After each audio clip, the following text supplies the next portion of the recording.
I'm Pam Seatle at the corner of College and Bathurst. Sneaky Dee's behind me is truly an institution in the city.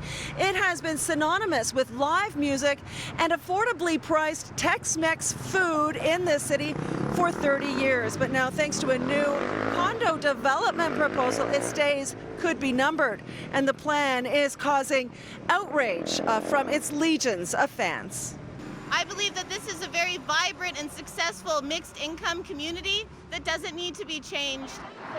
When area resident Lex Corbett heard about the development proposal, she immediately started a Facebook group to protest it. Within 24 hours, she had about 600 members. There's already been quite a bit of development in this neighborhood, and it's changing it for the worse.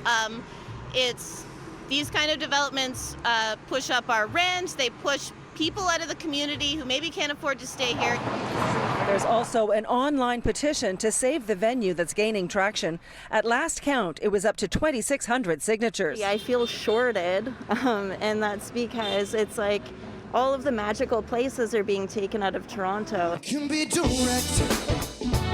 These my intentions. Will Bowes tells me he and his band Gold Complex have played Sneaks dozens of times and says it's such a shame that music venues are disappearing in the city, adding that this type of medium-sized spot is crucial to musicians starting out.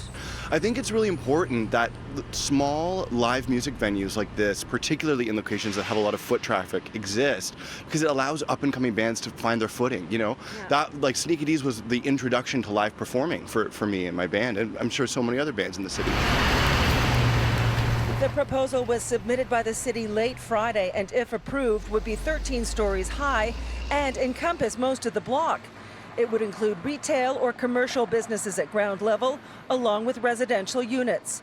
The councillor for the area says he has grave concerns, not only because 13 stories is higher than zoning allows, but also for the cultural impact.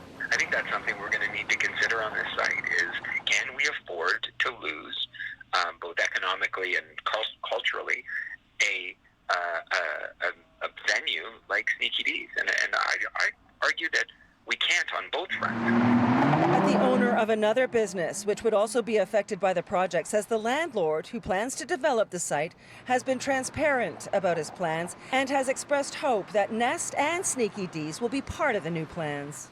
I have to imagine, he's going to have a new footprint price, yeah. But I do think, we've been with him for over 5 years and Sneaky Dee's even longer. Yeah. So I think it'll be a favorable rent. The manager of Sneaky Dee's declined an interview today, saying they were unexpectedly busy since the news hit, and there was a lot to process before making a statement. One thing giving hope to those opposed to this plan is that this corner could be granted heritage designation by the City of Toronto this fall, along with the rest of Kensington Market, which extends east and south of us. If that happens, development of this site is going to be a lot more difficult.